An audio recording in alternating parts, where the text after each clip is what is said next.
Chapter 6, Uncredited. Mr. Osborne, IQ 132. If I didn't know better, I'd swear that Donovan Curtis wasn't gifted at all. I'd bet a month's pay that an eighth grade boy had been chosen at absolute random and dropped into the top academy for differentiated instruction in the state. But I did know better. Our selection process was ironclad. Students had to pass a battery of tests from the State Department of Education, not to mention faculty interviews and even a psychological exam. A mosquito couldn't make it through the screening process. Our last faculty meeting was essentially a seminar on Donovan Curtis. It turned out to be quite a revelation. All his teachers had realized that he was weak in their courses and had assumed that his gifts lay elsewhere. But after comparing notes, it became clear that his gifts lay nowhere. He was mediocre in English, social studies, French, and computer science, and well below average in math and science. I didn't expect him to excel at everything, but Donovan excelled at nothing, which begged the question, what was he doing at the academy? Have you tried getting him involved with the robotics team? Asked our principal, Brian Del Rio. I nodded. He's our designated Googler. Your what? He has no knowledge of programming, engineering, hydraulics, pneumatics, or even basic mechanics. So he surfs the internet looking for pictures to download and paste on Tin Man, like Albert Einstein eating a banana. Brian frowned. What's Tin Man? The robot. It's short for Tin Man Metallica SquarePants. Donovan's idea. You don't think he's putting us on, do you? Suggested Ellie Shapiro, the department head for social studies. Some of these bright kids have a warped sense of humor. I doubt it, I told her. To be honest, the other kids love what he does with the graphics, and nobody's ever thought of naming the robot before. I admit I wasn't too crazy about the idea. At first, I only went along with it to empower Donovan. But you know what? I'm glad we did it. It's very cute, Ellie agreed. It's more than cute, I amended. It's humanized our entire program. The difference between dealing with an it and a him is a transformative concept. Maybe that's our answer, Brian mused. Dozens of brilliant kids pass through your class building machines that win prizes at the highest level. Yet, the simplest thing, naming a piece of equipment or decorating it, gets by everybody except Donovan. Maria Bevilacqua, math, spoke up. Or he does it because he can't do anything else. He doodles through my class. He hasn't taken a single note. I jumped on this. A photographic memory? He's lucky he can remember his own name, she deadpanned. I asked him what school he came from, and you know what he said? I forget. If that's a photographic memory, he left the lens cap on.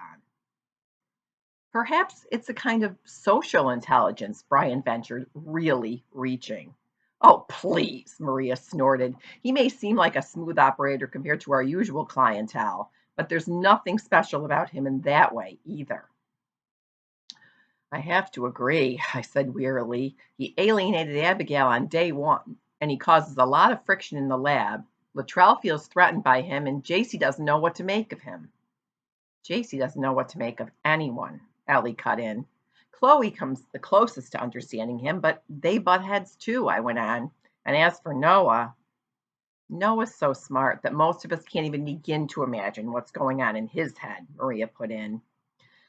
I sighed. Maybe, but the reverse is also true. Noah can't understand not understanding. And there's Donovan who understands nothing. To Noah, he's like some exotic space alien who crash landed in the gifted program. Maybe Noah isn't wrong about that, Maria challenged. Brian's brow furrowed. What are you saying? What if, Maria went on, our much vaulted selection system broke down and sent us your average knuckle dragger? Impossible.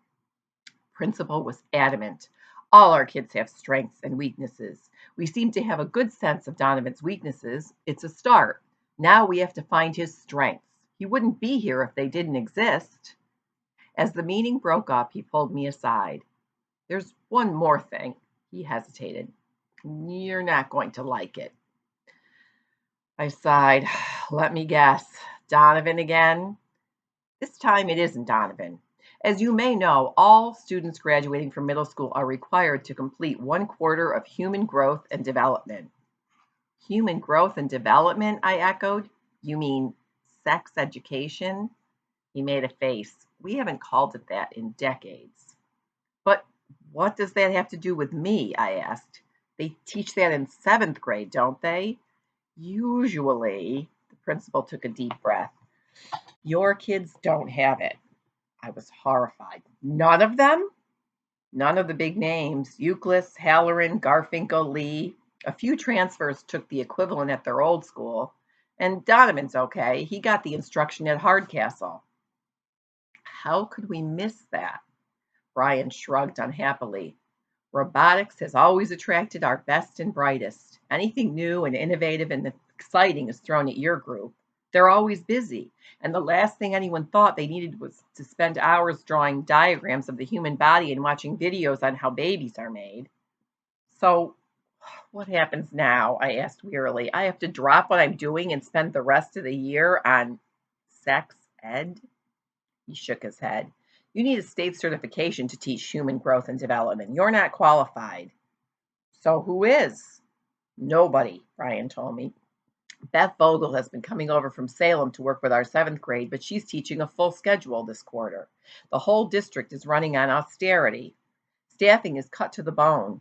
Believe me, Oz, I've been over this every which way with Dr. Schultz. If there was a way out, we would have found it. The state allows us absolutely zero flexibility.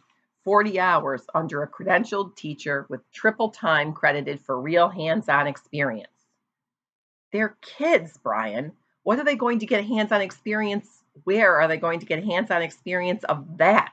Would we even want them to? We're still working on a few possibilities, he admitted. They could take the course after school or over the summer. Think of the students you're talking about, I pleaded. They take music lessons, learn languages, intern at research labs, work with private tutors. They're scheduled down to the nanosecond. You're going to make them give up all that for human growth and development? We ought to be ashamed of ourselves. He nodded grimly. We are. I was heartsick. What am I going to tell the kids? Don't tell them anything yet, not till we've explored every option. Privately, I was hoping that one of my colleagues might bail me out on the mission impossible of Donovan and his hidden talents. Every time another teacher approached me, I expected a eureka moment. I've got it. He's brilliant. I didn't care what came next. Writer, physicist, harpsichord player, linguist, chess master, infrared astronomer. He has total recall, perfect pitch, a knack for languages, great potential for spelunking, anything. It was a cop out. The answer wasn't going to drop from the sky and land at my feet. I'd watched him in my own classroom. Why would he be different anywhere else? Actually, he did less for me than he did for the other teachers. At least in his core subjects, he tried and failed. In robotics, all he did was research the internet for graphics to stick on Tin Man.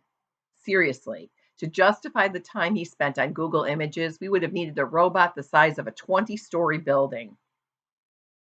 A convulsive, high-pitched cackling filled the lab. When I went to investigate, I found Donovan at the keyboard and Noah peering over his shoulder, holding on to it, in fact, hysterical with laughter. Noah never laughed. He had a stratospheric IQ with few common sense skills and zero sense of humor.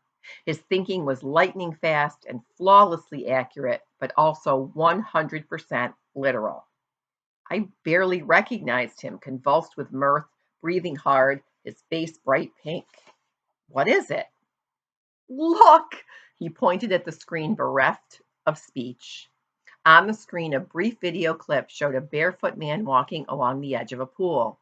He stubbed his toe on a rubber dog bone and tumbled, arms flailing, into the water. Noah pounded on the desk, choking. Chloe appeared at my elbow. It's called YouTube, Noah. It's the latest thing, Donovan added, 10 years ago. That's YouTube? Noah was incredulous. I've heard of it, obviously, but I never. Who's the actor? He's brilliant. I really believe that he fell into the pool by accident. Sighed. Of course, a kid like Noah had never explored YouTube before. When he got on a computer, most of us couldn't imagine what he was capable of. What he wasn't capable of were the ordinary things. He's not an actor, I explained patiently. He's a regular person. Anyone can post a home video on YouTube. He was wide-eyed. Anyone? And anyone can watch it, Donovan confirmed. Noah may have started the day a YouTube novice, but by the end of the period, he could have written a doctoral dissertation on it. Such was the power of his intellect. He took Donovan's seat at the computer and disappeared into the site, reappearing only occasionally to explain the math behind his estimate of the total number of videos, over 800 million, or the amount of time it would take to watch them all, more than 600 years. Assuming an average duration of 20 to 25 seconds each, he concluded, I'll be more precise when I've had a few weeks to study it. Way to go, Abigail told Donovan savagely. Noah should be curing diseases and changing the world, not watching some dimwit falling into his pool. Give the guy a break from his brain, Donovan argued. When's the last time anybody saw him so psyched about something? I had to give Donovan that. For all Noah's incredible abilities, the boy would fail out of school if his teachers were to let him. Donovan alone had managed to engage him. Could that be a kind of giftedness in and of itself? Regardless, Donovan had succeeded in running through yet another class without yielding the slightest hint as to why he was at the academy. Of all the kids in my homeroom, Chloe was the one most taken with Donovan. It was a crush, not so much on Donovan himself as what he represented, normal middle school life. She peppered him with questions about parties and school spirit and big games and pep rallies. I wasn't really into that stuff, Donovan told her. He was reluctant to talk about his experiences at Hardcastle Middle. Something must have gone on there that I couldn't quite put my finger on. He seemed anxious to put the past behind him, anxious enough to ignore the obvious signs that he wasn't fitting in here. Had he been bullied? A lot of our students had suffered that at their old schools, but Donovan didn't seem like the type. Chloe would not be put off. Well, there must have been parties, she reasoned. Dances, that kind of thing. I think it's a pathetic waste of time, Abigail chimed in.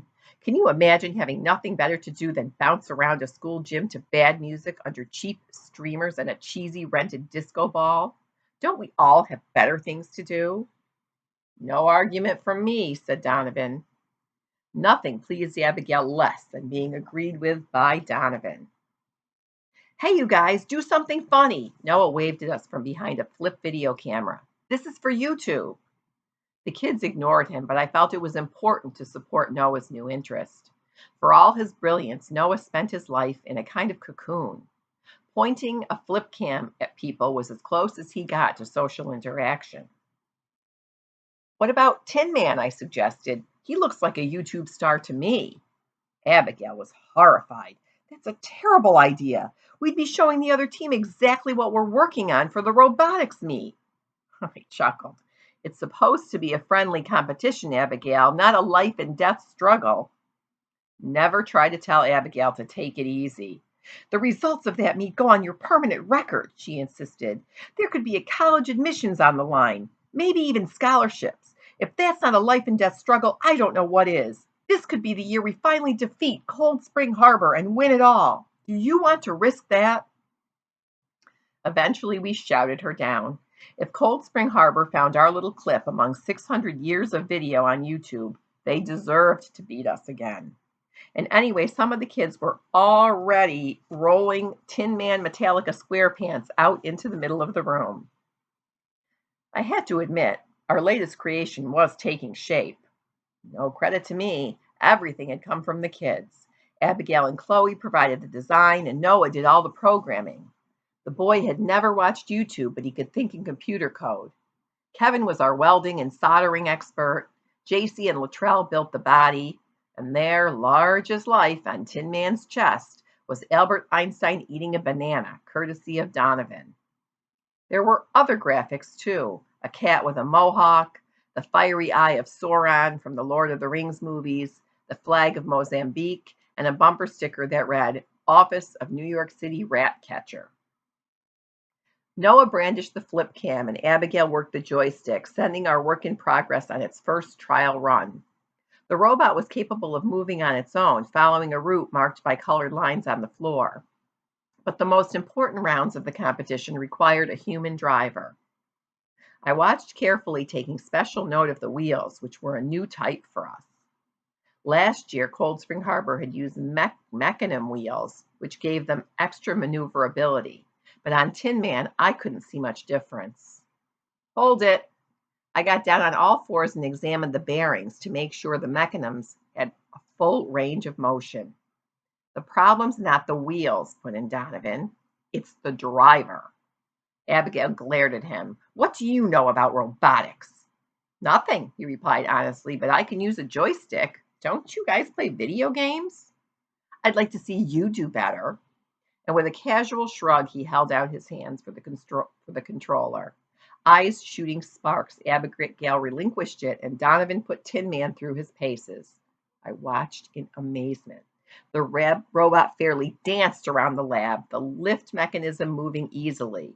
The mechanisms worked like magic, changing direction instantly with a flick of Donovan's wrist. The kids broke into cheers. They mobbed Donovan, begging him to be our operator at the meet. All except Abigail. She stood rooted to the floor, fuming. Got it! Noah lowered the camera and ran for the computer to upload his first YouTube video. And me? Well, I was thrilled for the team and tantalized at the prospect of finally giving Cold Spring Harbor a run for their money. But I also realized that my chief problem was no closer to a solution. Being good with a joystick because of hundreds of hours playing video games was not the kind of talent that got a student into the Academy for Academic Distinction. What was Donovan Curtis doing in the gifted program?